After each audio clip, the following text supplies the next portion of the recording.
Bonsoir mes chers amis, comment allez-vous? David Abbassi avec vous jusqu'à 1h du matin. Pendant 2 heures nous sommes ensemble et vous avez la parole comme d'habitude.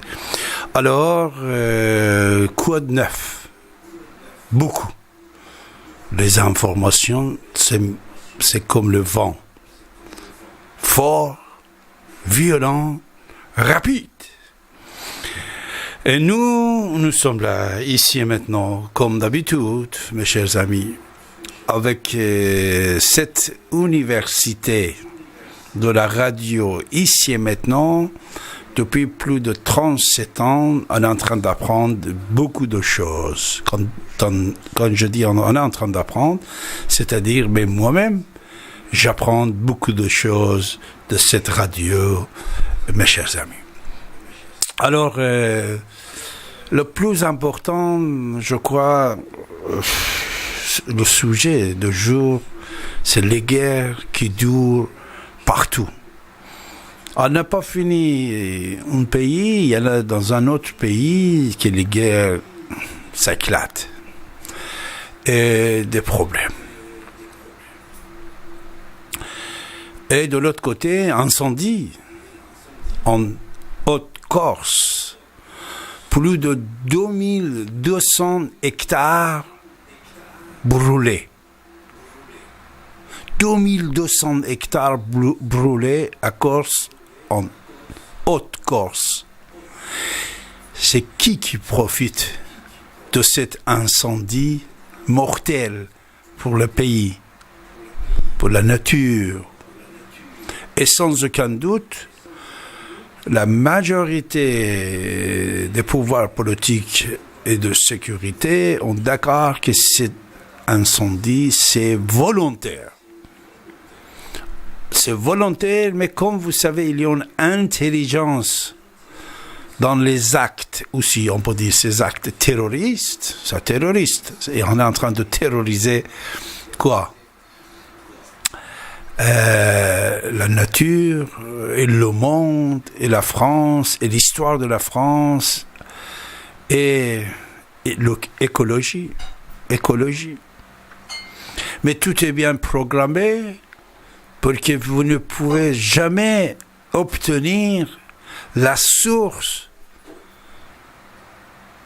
commandataire de cet incendie. 2200 hectares. Des arbres de 30 années, de 40 années d'histoire, qui sont détruits, partis, brûlés. Qui profite de ça? Et pourquoi on fait ça? Pourquoi on fait ça? Et qui profite de ça, mes chers amis? Ça, c'est la question qu'il faut aller chercher la réponse. Et si vous savez des choses, nous sommes là pour vous écouter, mes chers amis. Cet incendie, depuis 6 jours, depuis dimanche dernier, demain dimanche, ça sera 7 jours, une grande partie de la beauté et des arbres, vous savez, les bois, c'est l'amour de notre vie. Le beau temps, c'est grâce à tous ces bois-là. Alors ils sont brûlés, comme les enfants brûlés, comme les hommes brûlés, comme les pays brûlés. C'est très triste. Et il ne faut pas passer devant des incidents comme ça sans réfléchir et sans trouver de solution. C'est difficile. Mais vous savez, depuis toujours, c'était bien organisé, ces incendies criminels, que jamais on ne peut pas obtenir la source. Et le cerveau qui organise ça. C'est compliqué. Comme si on va tuer quelqu'un. Quand on va tuer quelqu'un, vous allez voir, il y en a un fou.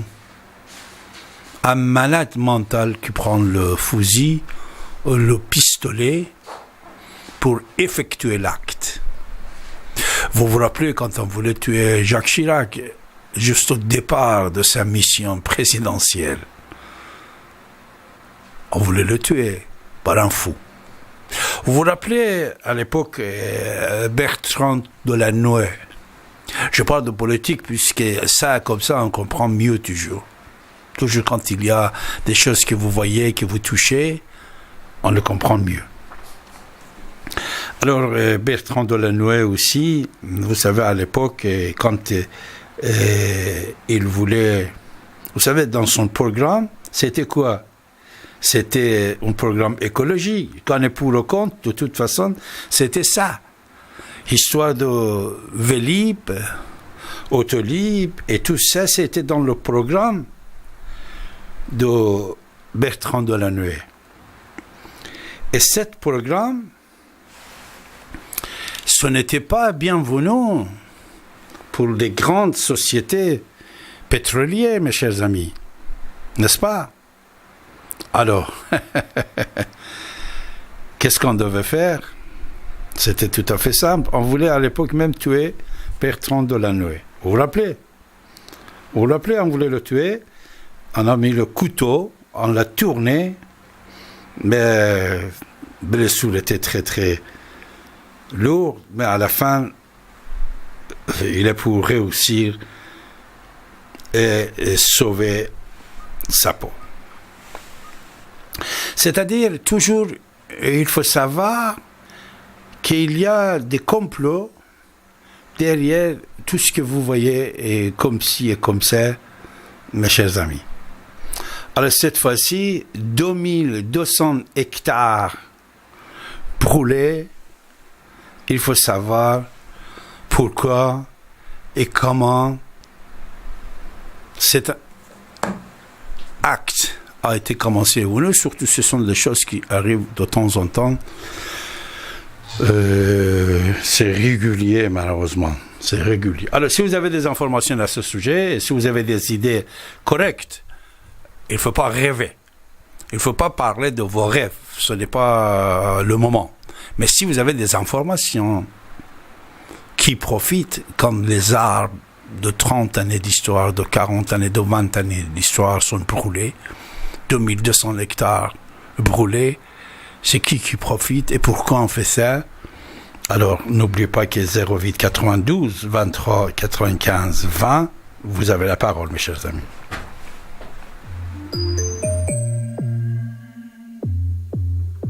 J'aimerais bien ne pas savoir trop tôt la fin, mais pour l'instant c'est ici et maintenant. Pour l'instant ça passe ici et maintenant. Ici et maintenant. Mais pour l'instant ça passe. Ici et maintenant.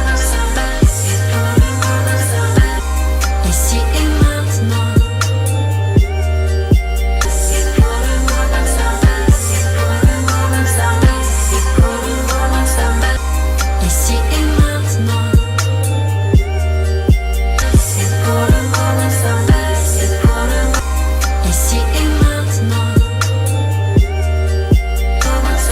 Ici et maintenant. Jusqu'au jour où ça casse. Vous écoutez Radio Ici et Maintenant sur 95.2 FM et dans le monde entier par internet, ici-et-maintenant.com. L'humeur du temps présentée par David Abbassi, écrivain et historien, tous les lundis et chaque dernier samedi du mois dès 23h. Vous avez la parole pour vous exprimer et poser vos questions en composant le 08 92 23 95 20. 08 92 23 95 20.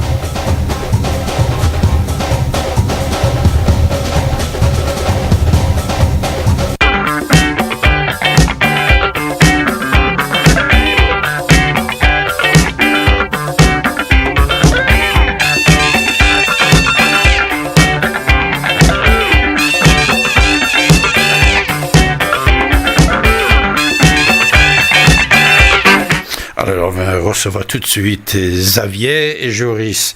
Bonsoir Xavier, bonsoir Joris. Bonsoir David. Bonsoir Joris. Alors, Joris, si tu es d'accord, puisque c'est Xavier qui était premier, je le laisse parler 1 ou 2 minutes, après ça sera toi, et vous pouvez dialoguer même ensemble. Allez-y, Xavier, bonsoir.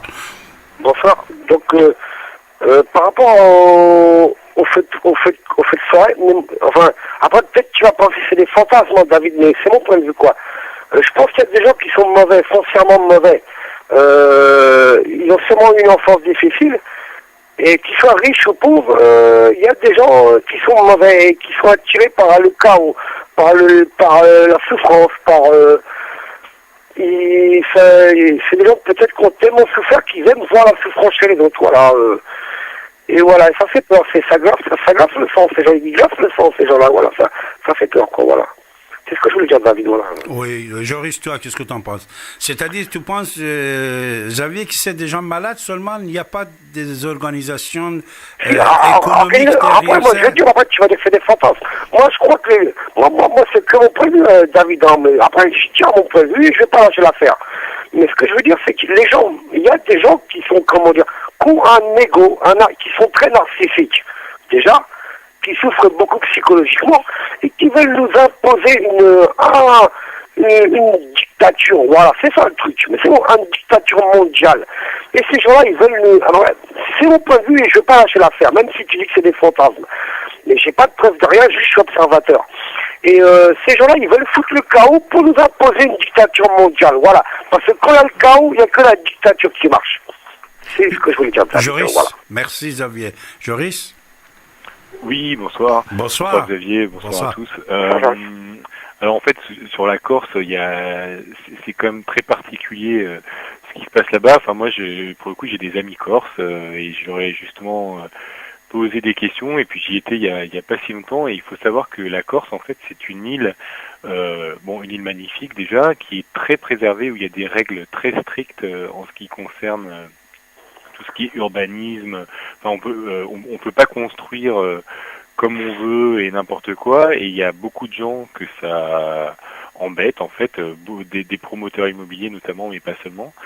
Et moi, alors après, bon, pareil, j'ai pas de preuves, mais il y a des suppositions et puis il y a dans les villages, il y a parfois il y a des noms qui circulent. Enfin, on sait qui sont les gens derrière. Et il y a donc en fait il y a plusieurs possibilités. Enfin, parfois c'est effectivement des gens qui veulent en fait défricher un endroit pour pouvoir ensuite le bétonner derrière et construire des immeubles pour les touristes.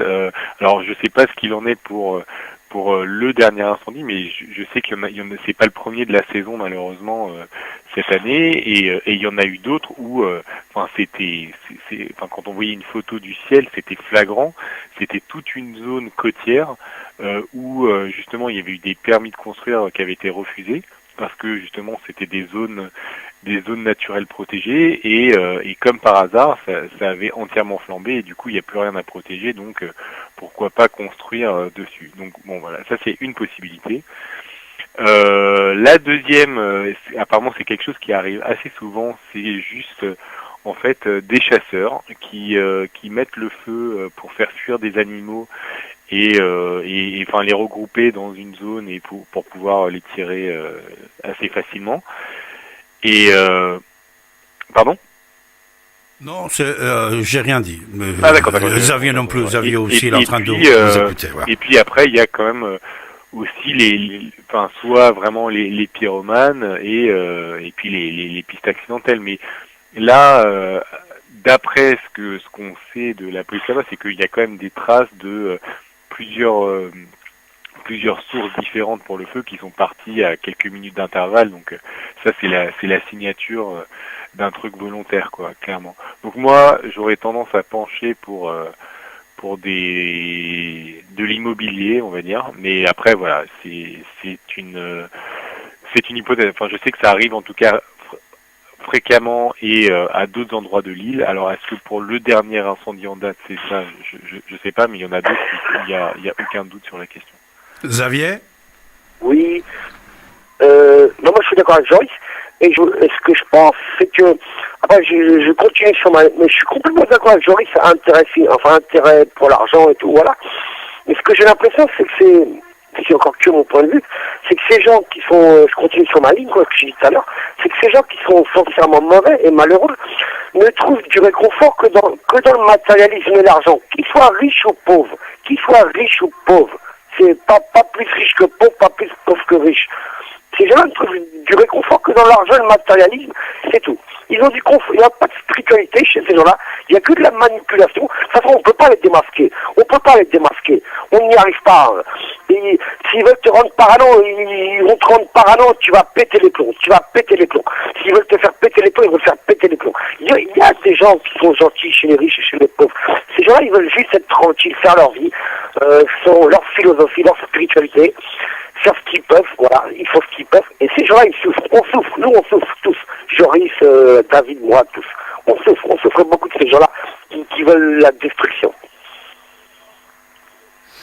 Alors, ces gens-là, c'est qui, Joris, à ton avis? C'est-à-dire ces organisations secrètes? C'est pas des organisations, je t'ai parlé d'hommes. C'est des hommes tout simples. Je t'ai parlé d'hommes, je t'ai pas parlé d'organisation, David. Ouais. Alors pourquoi c'est des fantasmes? Alors si c'est des hommes, je ne crois pas qu'il y a un homme même malade mental pour faire cette problème-là que vous voyez là-bas, 2200 hectares brûlés. Ce n'est pas seulement avec une barbecue, hein. C'est des organisations. Mais tu crois qu'un mec, excuse-moi de te couper, David, tu crois que mon point de vue, c'est que Donald Trump, c'est un malade mental. C'est le président des États-Unis, mais c'est un malade mental. Tu vois, c'est pas un rigolo qui fait des barbecues, je sais pas quoi. Ce mec est un malade mental, tu vois, voilà. Et c'est le président des États-Unis, tu vois. Je te parle pas du petit connard de, je sais pas quoi, que tu crois au coin de la rue. Voilà, c'est tout. Ce mec est un malade mental et il est président des États-Unis. Oui, mais quand même, il est devenu président, puisque plusieurs millions des Américains, oui, même les sages, malades mentaux qui sont racistes, qui sont, c'est mon point de vue encore, qui sont racistes, qui sont xénophobes, qui n'aiment pas les pauvres, qui ne veulent pas partager, qui s'en foutent qu'il n'y a pas de sécu, que les gens ne peuvent pas se soigner. Ça, t'appelles ça bien ça? Non, moi je suis pas d'accord avec ça, excuse-moi. Joris. Hervé? Oui, Joris. Oui, juste petite parenthèse sur Trump, quand on regarde son électorat, c'est justement les classes les plus modestes et qui souffrent qui ont voté pour lui. Hein. C'est pas les gens qui veulent pas partager. Après, c'est sûr qu'on n'a pas d'argent, tu peux pas partager, tu veux pas. Ils pensent qu'à leur gueule. Régulièrement, et il se trouve que la plupart des gens qui ont voté pour Trump sont très satisfaits de son mandat. Après, il y a ceux qui le détestaient dès le départ, qui le détestent toujours, mais ceux qui ont voté pour lui sont contents de son action, et même il y a des gens qui avaient des doutes au départ, qui ont été convaincus entre-temps. Donc, on a en France une vision, en tout cas, de l'appréciation du mandat de Trump qui est assez déformée par nos médias, qui sont comme 90% des médias américains, tous anti-Trump. Alors après, moi je juge pas. Je suis pas en train de donner mon avis sur la politique, mais à savoir qu'il y a quand même une grande partie des Américains qui le soutiennent, et notamment les plus pauvres. Voilà. Oui. Alors, Xavier, vous êtes là toujours? Oui. D'accord. Alors, le plus pauvre parmi les Américains qui soutiennent Trump, que penses-tu? Est-ce qu'il y a des capitalistes aussi qui le soutiennent? C'est un mec qui croit dans le système, à mon avis, qui croit dans le système, mais qui touche pas, qui avec Obama et qui avec les autres ne trouvait pas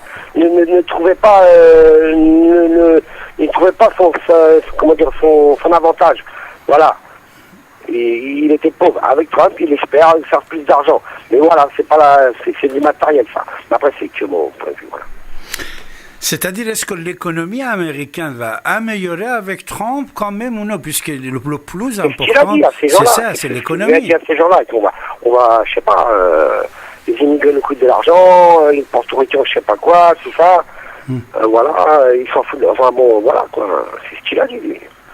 En tout cas, apparemment, ce qui est sûr, c'est que depuis qu'il est arrivé au pouvoir, il y a quand même plusieurs centaines de milliers d'emplois qui ont été créés. Bon, voilà. Ouais.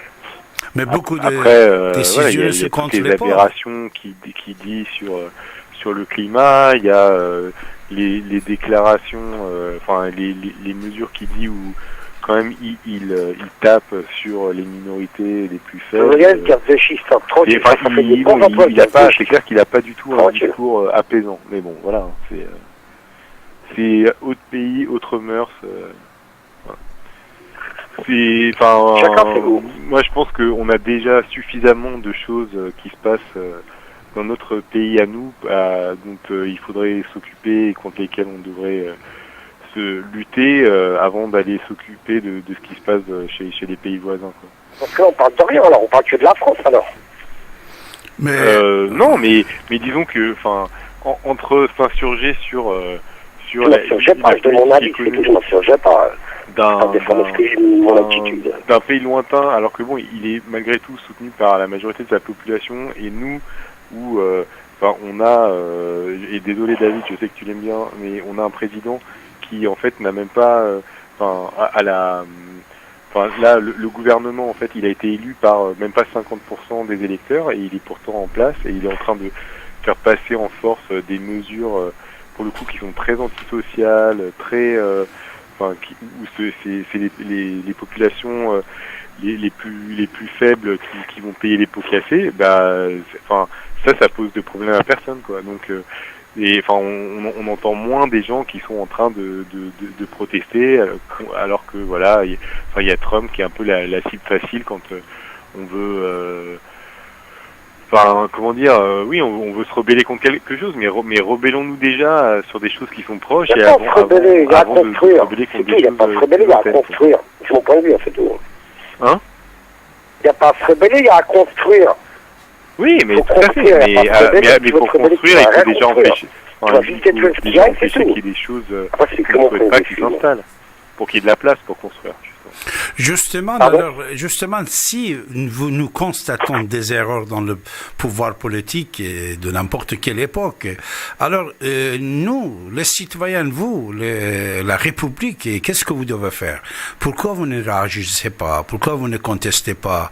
Pourquoi vous ne vous exprimez pas? Parce que mais je crois qu'il y a beaucoup de gens qui contestent et qui s'expriment et qui manifestent, et ça change absolument rien. Par exemple, d'ailleurs, qui concerne le président, la loi travail, la loi El Khomri, quand elle est passée, il y a eu des manifestations pendant pratiquement 1 an pour empêcher qu'elle arrive, et ça a absolument rien changé. Et là, on va avoir donc une loi travail, je cite Emmanuel Macron, une loi travail puissance 10 ou puissance 100, je sais plus ce qu'il avait dit, qui va passer par ordonnance, et bon, je pense que effectivement à la rentrée il va y avoir du monde dans la rue. Après, je suis pas sûr que ça va changer, étant donné que lui il considère qu'il a la légitimité des urnes, et qu'en plus, de toute façon, il a été élu et construit pour ça, en fait, pour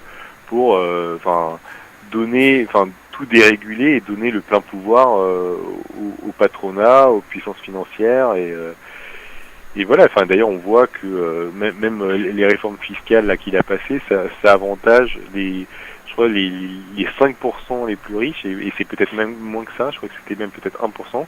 Et les 99% qui restent, eux, ils vont, par contre, ça va être plus dur pour eux, quoi. Donc, bref. Mais il n'y a pas de surprise, de toute façon. Non, il n'y a aucune surprise. Voilà. Ça, c'est sûr, il y a aucune surprise. Lui, il a annoncé ses programmes. Le clé USB de Jacques Attali était à la main de Macron. Depuis des années, on parle, on le sait, on le connaît. Alors, on a voté en sa faveur. De toute façon, même si on était obligé, soi-disant, face à Le Pen, voter Macron, de toute façon, on a voté. Mais deuxième partie, c'était les élections législatives.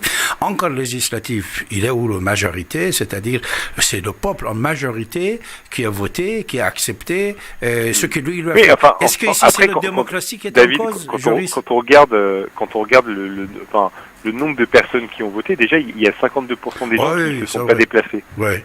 Donc, mais ils ont et lui, il a obtenu à peu près 30% des 50% qui restent. Donc en fait, il est très très loin de représenter la majorité de la population. C'est vrai, mais juriste. Moi, ce que je pense, c'est que les présidents de la République du monde entier, ils essaient d'éviter le chaos économique. Donc ils font des restrictions au niveau social et tout. Voilà. C'est pas bon, mais ils essaient d'éviter le chaos économique, quoi. Parce que ils ont la pression du peuple, ils ont la pression des banquiers, ils sont entre les deux. Après, moi, selon mon point de vue, c'est qu'il y avait des mecs comme Mitterrand ou Chirac qui géraient bien ça. Mais depuis Sarkozy, Hollande et tout le tralala, ils gèrent plus. Ils sont entre le marteau et l'enclume. Le peuple, c'est l'enclume, le marteau, c'est les financiers. Eux, ils sont entre les deux, et après, t'as les anciens comme Mitterrand, De Gaulle et tout, ils géraient bien ça. Maintenant, les présidents, maintenant, ils n'arrivent plus, quoi. Il y a la pression des financiers, et puis, ils subissent la pression des financiers et des lobbies, et puis voilà. Est-ce que tu es d'accord aussi, Joris, que Mitterrand et Chirac géraient bien les affaires? Non, moi pas vraiment. Moi je pense que le dernier qui avait vraiment un sens de l'intérêt général, c'était De Gaulle en fait, et que depuis ça a été juste une spirale descendante. Mais voilà, hein, bon, après chacun son avis. Mais, moi j'aimais bien Mitterrand. Moi j'aimais bien la consommation. Ça a été une perte de souveraineté du peuple au profit des intérêts financiers et voilà, enfin, ça s'est vérifié chaque mandat un peu plus. Enfin, chaque mandat, on se retrouve avec à la fin de chaque quinquennat ou septennat, avec des conditions sociales qui sont pire et une situation économique qui est pire que celle d'avant en fait. Et c'est comme ça de manière constante depuis 60 ans. Et il y a un moment où il faut peut-être justement effectivement se poser des questions sur la légitimité du système représentatif, sur pour qui travaillent les politiques. Est-ce qu'ils servent vraiment la population ou est-ce qu'ils servent d'autres intérêts? Et puis voilà. Alors, mes amis, nous avons également Olivier avec nous. Bonsoir, Olivier. Olivier. Pour qui travaille. Olivier, tu peux baisser ton radio, s'il te plaît? Est-ce qu'ils servent vraiment la population ou est-ce qu'ils servent... Alors, Olivier, il a laissé la radio allumée et il ne nous entend pas. Olivier? Oui, bonsoir, messieurs, dames. Bonsoir. Olivier, tu dois baisser et tu dois fermer ton radio, s'il te plaît. La radio. Voilà. C'est bon? Voilà, tu dois écouter à partir de Ok, bonsoir messieurs, dames. Alors, si vous croyez que M. Macron est un homme tout neuf, il est loin d'être tout neuf d'ailleurs, puisqu'il a été ministre de l'économie pendant 3 ans. 2 ans à peu près, enfin 3 ans presque. Avec M. Hollande, son bien proche ami, et qu'il a fait une économie, une politique quand même très hollandienne pendant 3 ans, avant de se présenter comme étant un homme tout neuf, alors que c'est un homme pas tout neuf du tout, mais bien vieux, et qui est donc quand même relativement, même beaucoup, le monsieur des gens très riches, hein, des Pigasse, des Berger, etc., plein de fric. Donc maintenant, il est obligé de leur... Parce que ces gens-là ont quand même financé en grande partie sa campagne électorale avec plein de sous. Donc il va bien être obligé de leur envoyer l'ascenseur. Ce qu'il est en train de faire et ce qu'il a fait d'ailleurs. Donc voilà, il faut pas que vous vous fassiez d'illusions, messieurs, dames. C'est que ce mec, il va vous piquer votre pognon. Il va vous piquer violemment pour rembourser ses potes. Mais Olivier, vous ne pouvez pas savoir à quel point il va vous piquer votre fric. Et vraiment, donc faire en sorte de faire gagner sa caste, son oligarchie profonde, qui est effectivement donc celle qui l'a amené au pouvoir et qui la maintiendra au pouvoir pendant 5 ans. Et qui va vraiment vous faire payer très cher vos espoirs. Hein. Je suis désolé, messieurs, dames, mais vous allez vraiment le payer très très très cher avec vos petits sous. C'est bien dommage pour vous, c'est bien dommage pour tout le monde, mais c'est comme ça que ça se passe. Voilà. Donc, Olivier, à partir de là, si vous pigez pas ça, vous pigez rien, quoi. Oui, Ce Joris. sont des gens extrêmement puissants, extrêmement Olivier, dangereux pour l'humanité d'ailleurs, ouais. mais très Allô? forts. Oui, Xavier, c'est toi qui vas parler ou Joris? Non, c'est Joris. Oui, On peut même pas imaginer le pouvoir. À tel point ils sont Ouais, allô? malsains.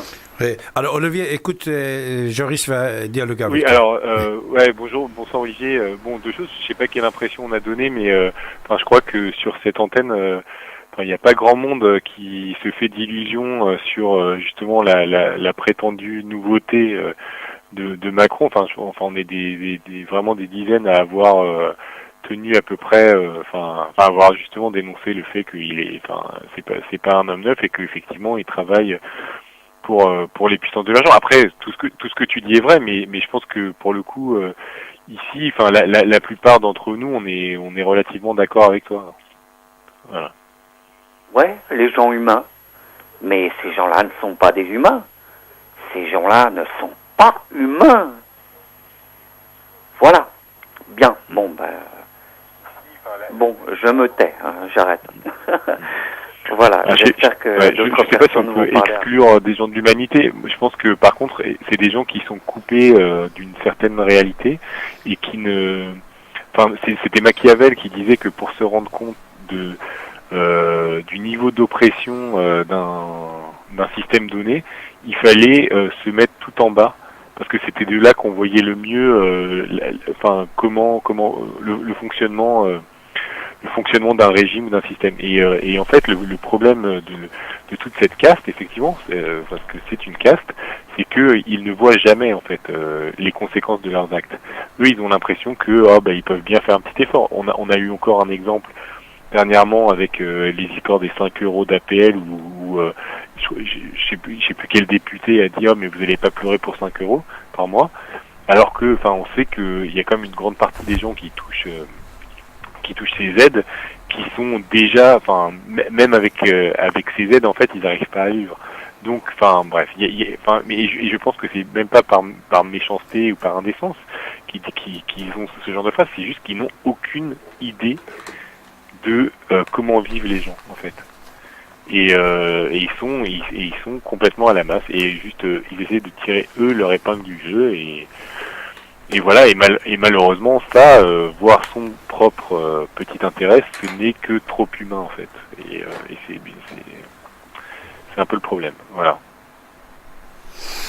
Oui, je crois que Xavier il est parti avec Olivier, Joris, vous êtes d'accord, seul. Je te remercie de ton intervention, qui est toujours riche. Et toujours, j'avais dit que je suis pour ce que vous dites. C'est votre intelligence qui compte, votre savoir et votre conscience.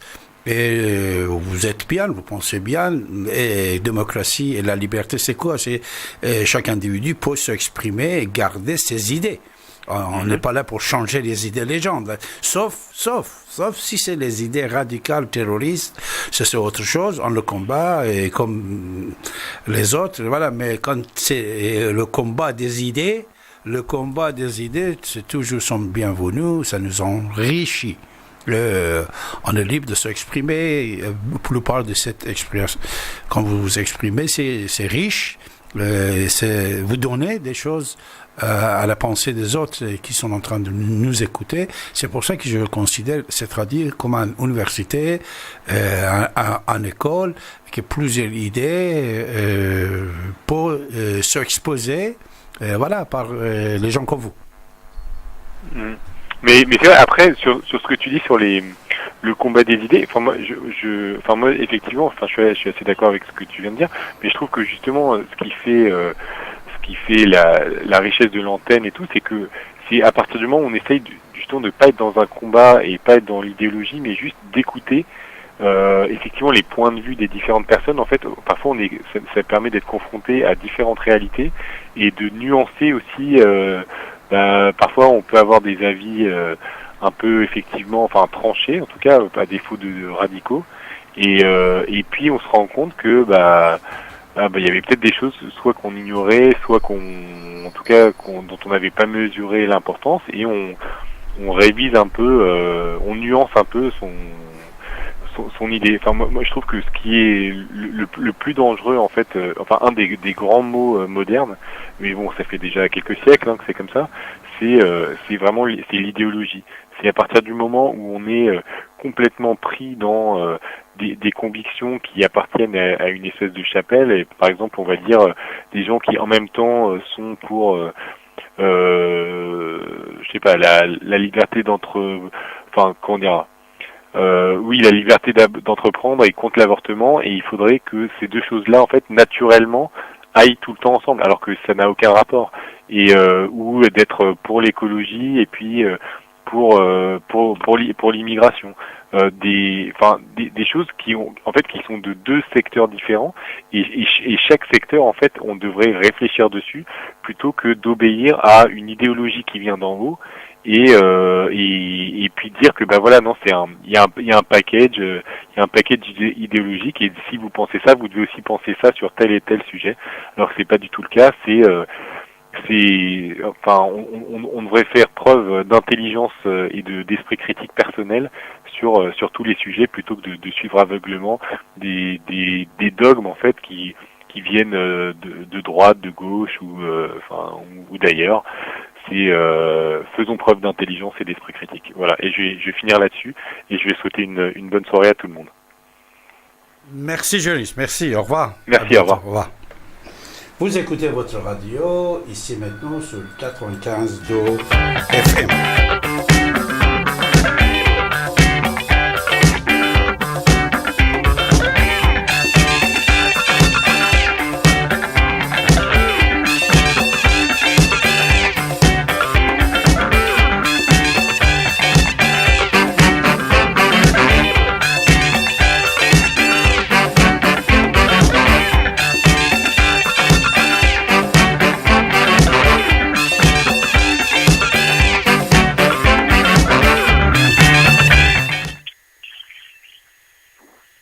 Vous écoutez votre radio sur 95 FM, et bien sûr, par l'internet, vous pouvez nous regarder partout, ici et maintenant.com. Constant, bonsoir. Oui, bonsoir. Vous m'entendez là? Oui, monsieur, bonsoir. Oui, bonsoir. Je voulais juste, est-ce que Joris est encore à l'antenne là? Vous êtes à l'antenne. Tout le monde vous écoute. Est-ce que Joris est encore là? Joris, il vous écoute. Il vient de partir, mais il vous écoute. Allez-y. S'il y a des choses, il peut venir pour vous répondre. Allez-y, on vous écoute. Le son n'est pas tellement bien, mon cher ami, mais on vous écoute. C'était juste pour lui dire qu'il se trompe quand il dit que toute la population américaine est derrière le président américain là. Xavier avait raison, c'est un malade, ce type-là. C'est pas vrai, on a dit que sa cote de popularité avait baissé tout d'un coup et c'était tombé, je crois, à 20% je sais plus trop combien, quoi, mais très bas. Donc, Joris, il a toujours eu de bonnes interventions, mais celle-là, il s'est complètement vautré sur celle-là. C'est pas vrai ce qu'il a dit là. Et puis, je remarque aussi que quand il vient à l'appel, c'est pour dire ce que les autres ont dit, mais on sait jamais ce qu'il dit, lui. Il dit jamais sa pensée, il dit qu'il cite toujours telle ou telle personne, mais ce qu'il pense lui-même, on ne sait pas trop ce qu'il pense. C'est très bien quand il vient en antenne, qu'il vienne dire sa pensée à lui, et non celle des autres ou tel auteur. Mais sinon, voilà, il a un bon bagage intellectuel, mais ça suffit pas. Il faut qu'il dise ce qu'il pense lui. Voilà en gros ce que je voulais dire.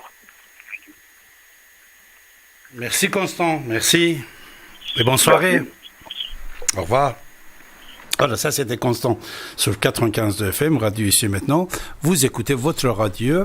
Alors le débat s'était lancé, vous avez la parole. N'oubliez pas, de toute façon, nous sommes là ici, en France, à Paris. Et les Américains, ils ont voté. Et n'oubliez pas, toujours dans le vote, qu'il soit n'importe où dans le monde, dans le vote que les gens ils donnent, ce n'est pas la justice, c'est l'argent qui compte. C'est-à-dire celui qui dépense beaucoup et plus, celui qui va gagner. Et si vous n'avez pas l'argent, déjà vous ne pouvez pas participer dans n'importe quelle élection, même petite élection municipale, vous ne pouvez pas, puisqu'il y a des frais à dépenser. Et n'oubliez pas, les gens sont manipulés toujours, partout. Après, il y a des forces économiques et des forces politique derrière chaque élection qui soit partout dans le monde. Alors, l'économie américaine était tellement faible et était shootée, et dans le monde aussi, les décisions très démocratiques d'Obama, ça s'était échoué. Alors,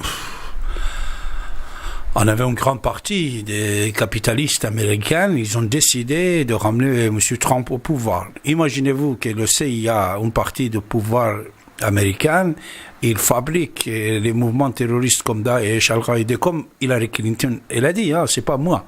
C'est pas moi. Hillary Clinton, elle-même, elle a dit au moment des élections présidentielles que c'est nous qui nous avons créé Daesh, Al-Qaïda, Taliban et tout ça. C'est elle-même qui l'a dit, elle. Alors, l'Amérique, une partie, il crée ces mouvements-là. Après, il y a un président qui vient combattre ces mouvements-là. Ils font une alliance avec l'Europe, avec l'Union soviétique. Pardon, il n'y a plus l'Union soviétique, avec la Russie, pour combattre Daesh, par exemple, qui était fabriqué et créé par plusieurs pays de Moyen-Orient, de Proche-Orient, avec l'argent de pétrole, mais avec les cerveaux des services secrets américains. Alors, et un président, il vient, il combat. Pourquoi? Puisque c'est vrai, Obama, il avait certaines idées humanistes. C'était un humaniste comme Mitterrand, on ne peut pas comparer peut-être. Mais Obama, c'était quelqu'un comme François Mitterrand. François Mitterrand, il avait des rôles assez importants dans l'installation de paix en Palestine. Serrer la main, Menachem Begin, avec Yasser Arafat, c'était fait à l'époque là-bas avec Bill Clinton, mais c'était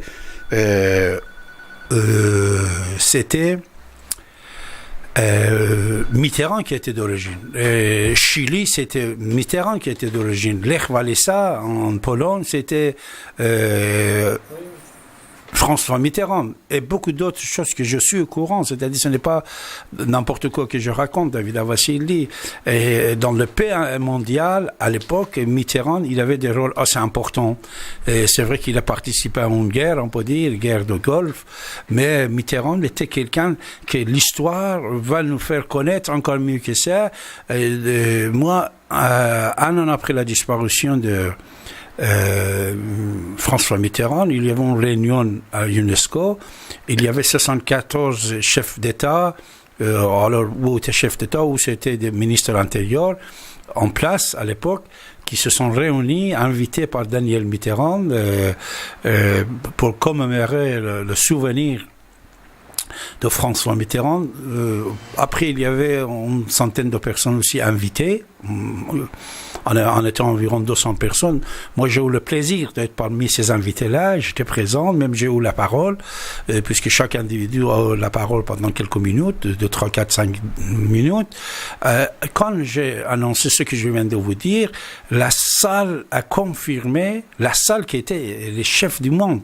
Yasser Arafat était là, Shimon Peres était là, des ministres des Affaires étrangères de Grande-Bretagne, d'Allemagne, partout étaient là. Tout le monde a confirmé comme quoi Mitterrand, il avait un rôle assez important dans le paix mondial. D'accord?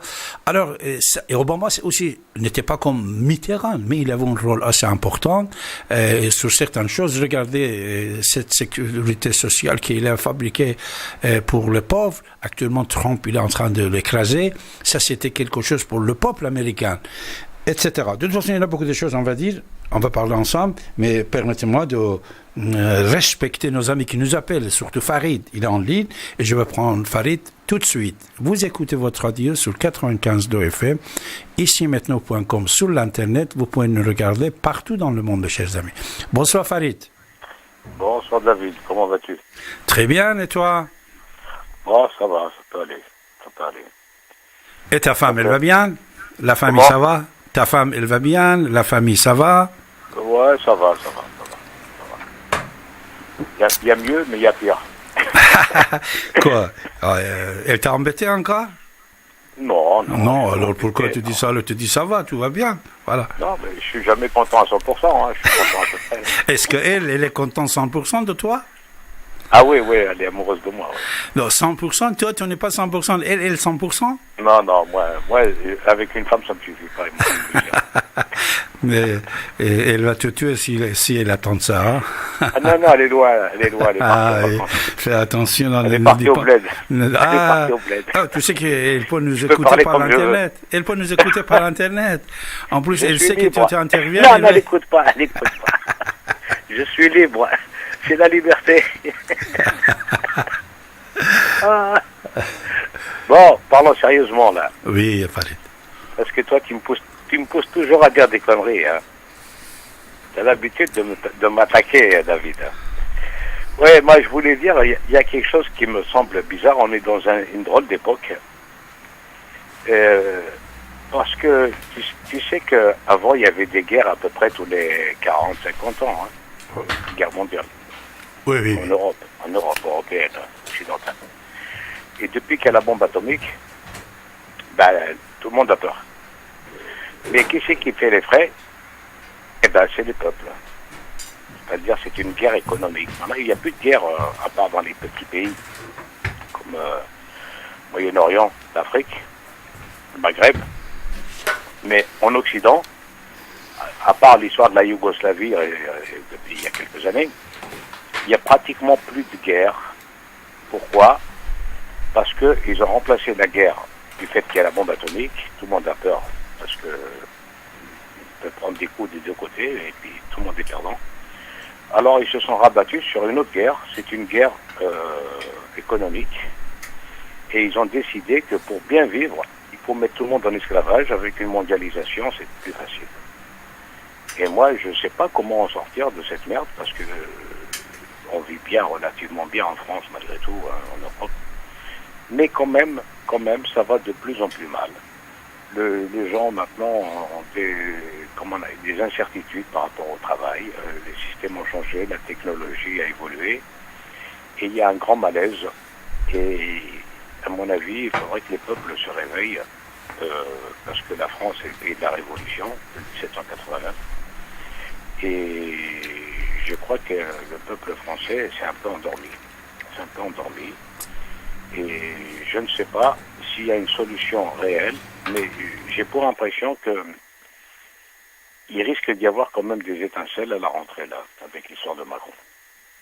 Il risque d'y avoir des étincelles parce que autour de moi, tous les gens que je côtoie et tous les gens que j'entends disent que cette loi travail, c'est une, comment on appelle, une régression sociale.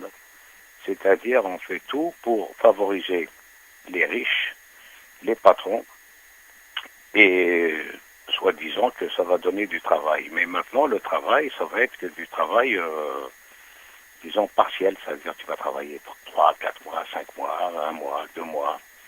Et tu ne peux plus faire de projection dans ton avenir. Donc, tu es dans une incertitude permanente.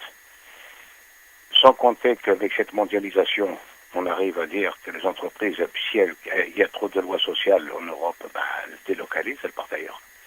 Ou ils arrivent à payer des esclaves, encore plus esclaves que nous. Donc, d'une certaine manière, on est en train de mettre en concurrence tous les travailleurs du monde entier. Et comme en Asie, en Afrique, et puis dans les pays de l'Est, les acquis sociaux sont beaucoup plus petits, forcément, les entrepreneurs préfèrent aller investir et faire des usines là-bas. Et puis les Européens, les Français, on leur dit, si vous voulez, nous on cherche le profit, et que vous êtes beaucoup moins profitable, donc on vous met au chômage, ou alors vous acceptez les conditions d'un Asiatique, d'un Indien, d'un pays de l'Est, ou d'un Africain. Je sais pas ce que tu en penses. Donc on est piégé, quoi. On a réussi à mettre les classes ouvrières les unes contre les autres. On fait venir un émigré ici, un Polonais qui vient travailler, tu sais, les chauffeurs poids lourds, là, par exemple. Le mec, il travaille pour beaucoup moins cher. Et donc, ils font des sous-traitances, des entreprises ici de transport, ils font sous-traiter leur travail par des sociétés polonaises qui, eux, payent leurs ouvriers 3 fois moins cher. Alors, cette mondialisation, c'est un vrai piège. Et je ne sais pas comment en sortir. Est-ce que tu as une idée, toi, David? Toi qui es intelligent. Malheureusement, ce que tu viens de dire, c'est vrai. Pour une fois, je veux confirmer. Pour une fois, merci. Merci pour dire pour une fois. Hein. Voilà. C'est vrai, puisque jour après jour, l'état économique du monde, surtout l'Occident, va aggraver. Pourquoi? À cause du chômage, à cause de fermeture des usines. La précarité. Et la précarité augmente chaque jour, c'est vrai. C'est vrai, ça augmente chaque jour, et ça, c'est trop dangereux. C'est pour ça, moi, je pense, voilà, moi, je vais te donner une solution. Moi, je pense que le think tank du pays, les sages du pays, pas les politiques, hein, parce que les gens politiques, ils viennent, ils ont des missions. Tout à l'heure, si j'aurai le temps, je vais vous diffuser une petite vidéo. Vous allez écouter attentivement cette vidéo, enregistrer cette vidéo, après vous allez tout comprendre. C'est-à-dire, les gens, les politiciens, jamais ne pensaient pas là qu'ils sont là 100% pour défendre le peuple. Voilà, point final. Et après, c'est les think tanks. Les think tanks, c'est qui? C'est les hommes, les sages, les savants cachés, qu'on ne les voit pas. Mais ce sont ces gens-là qui éduquent nos enfants à l'université, à l'école, dans le service de renseignement, espionnage, contre-espionnage de pays, l'armée, etc., etc. Ces think tanks, ils doivent réfléchir à une solution profonde pour écraser la précarité. Tu sais, à l'époque, Farid, à l'époque, le communiste a été né en Union soviétique, après Mao en Chine, Fidel Castro, Cuba, partout, le communiste a été, il était en train de prendre place partout dans le monde. Tu sais, capitaliste mondial, il a réfléchi, c'est-à-dire les think tanks, ils ont réfléchi pour empêcher l'avancée du communisme. Qu'est-ce qu'ils ont fait? Ils ont donné plus d'avantages aux travailleurs. Par exemple, à l'époque que toi, tu travaillais, à l'époque, on a donné plus d'avantages aux travailleurs.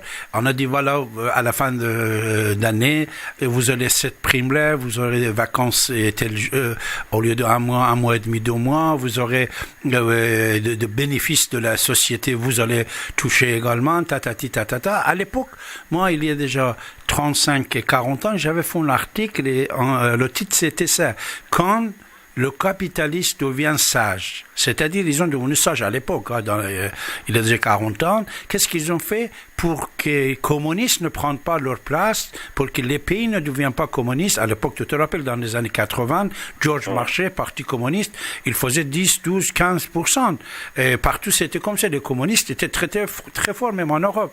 Mais le capitalisme, il a pu faire quelque chose pour écraser ses idées. Mais malheureusement, aujourd'hui, nous sommes en 2017, et Farid, il a tout à fait raison, précarité et la pauvreté, jour après jour, est en train d'augmenter. Les gens n'ont plus l'argent à manger. Moi, je constate, quand tu donnes un sandwich à quelqu'un, il est en train de le manger, qu'il soit un gamin de 8 ans ou un monsieur de 40 ans, tu vois que ça fait 2 jours qu'il n'a pas bien mangé. On a des choses comme ça, malheureusement, dans la société.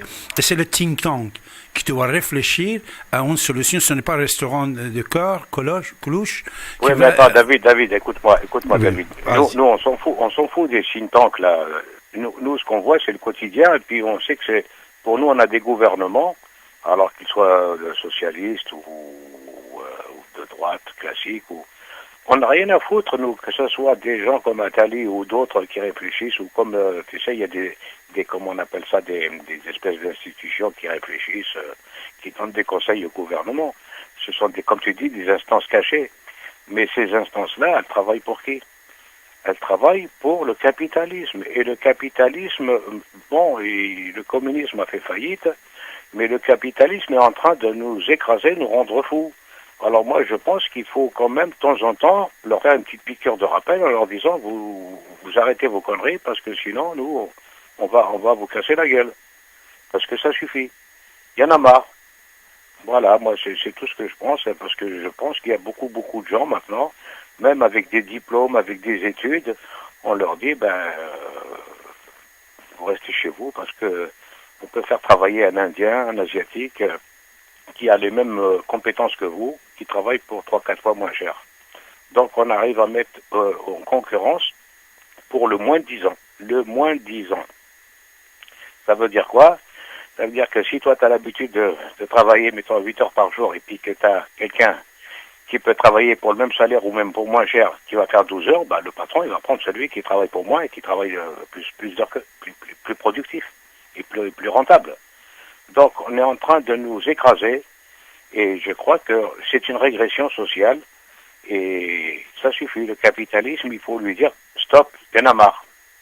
Moi je suis contre le capitalisme sauvage.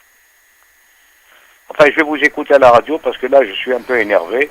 Merci Farid. Tu as raison. Je vais finir par dire des bêtises. Raison. Cette fois-ci, tu as tout à fait raison d'être un peu nerveux. Pour défendre les pauvres, pour défendre les gens qui n'ont pas quelque chose à manger, à vivre. Tu as tout à fait raison, malheureusement. Et j'espère qu'à la rentrée, là, en septembre, j'espère qu'il va y avoir des grèves et des manifs pour que cette loi travail ne passe pas, cette fameuse loi pourrie, là. De Macron. Non, n'espère pas ça, parce que tu espères qu'il y aurait des décisions prises en faveur des pauvres. Voilà. Oui, voilà. Il faut être positif. Tu mets toujours tes lunettes Je vous écoute à la radio. Merci, je t'embrasse. Allez, bonsoir. Au revoir. Voilà, c'est-à-dire qu'il faut être toujours positif dans la vie et regarder avec des lunettes positives les choses. C'est ça, mes chers amis. C'est comme ça que nous pouvons gagner notre cause, mes chers amis. Vous écoutez votre radio 95 de FM et vous avez la parole. Sur la radio, ici et maintenant.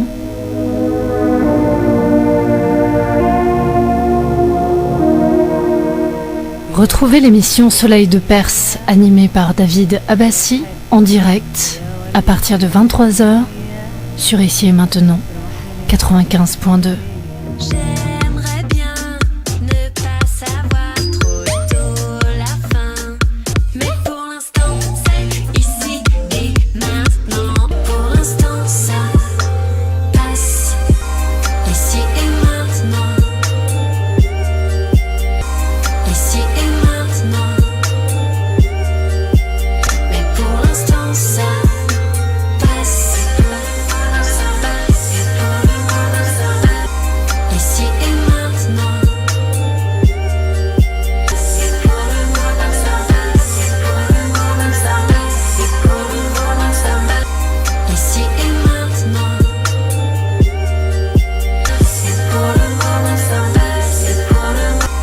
Ici et maintenant. Ici et maintenant. Jusqu'au jour où ça casse. Vous écoutez Radio Ici et Maintenant sur 95.2 FM et dans le monde entier par internet, icietmaintenant.com. L'humeur du temps présentée par David Abbassi, écrivain et historien, tous les lundis et chaque dernier samedi du mois dès 23h. Vous avez la parole pour vous exprimer et poser vos questions en composant le